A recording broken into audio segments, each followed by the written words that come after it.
Welcome back. Now I'm going to be reviewing the Toro del Toro, which is a deck that's basically like an ode to Guillermo del Toro. I saw this and I knew I had to have it. He has just done so many, he's been a part of so many really good movies that I love. Like, I know he was part of one of the Blades, Hellboy, Pan's Labyrinth, The Shape of Water. There's just so many like Crimson Tide, Crimson Hill. I can't remember the exact name of it. It was a really good movie with Tom Hiddleston. That was really good. Like there's just so many good movies that I just enjoyed that he's been a part of. So I had to grab the deck, particularly because one of my all-time favorite movies is El Laberinto del Fauno. I love that movie. So anyway, you see on the front, even like when I saw the hand, just like the little creepy guy, like I had to have it.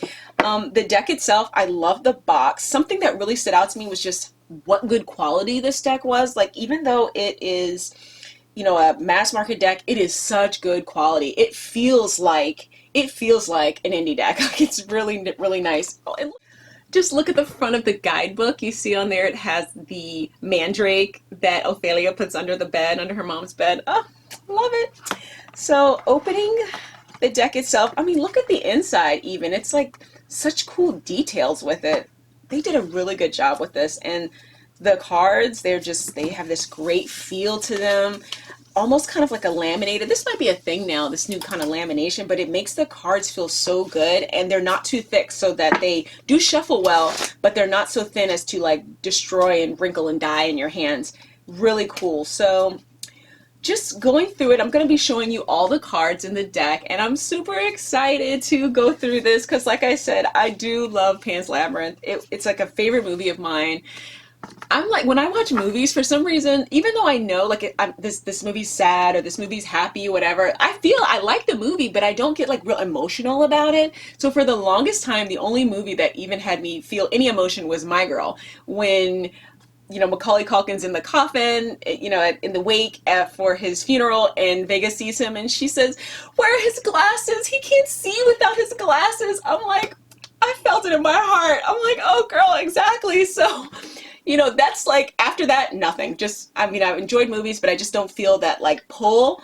But when I saw Pan's Labyrinth, for some reason, that movie really spoke to me. And just, how when she sees the fairies and, that her wanting magic, not just like her summoning upon it, she needed that. She needed this magic to like help her like, feel, to get over what was happening with her mom and her new dad and everything like that. And just, at the end, when she's holding Ophelia bleeding out and she starts with the I'm like, ah. I felt I felt something. I was like, my dry heart just like beat. Ah, there it is. If you haven't seen that movie, you should go watch it. Stop what you're doing, pause this video, and go watch it. I think it's on Netflix and it is worth the view. But anyway, back to this review. Let's go ahead and take a look at these cards.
So welcome back. I hope you enjoyed that. This deck was so hard to choose out a couple of my favorites, but I did end up picking a few.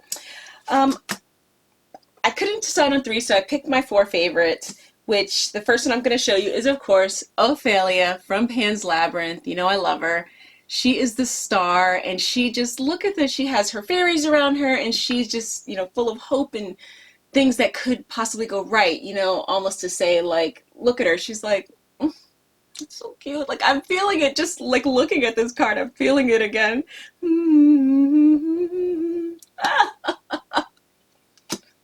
She was I had to pull her out.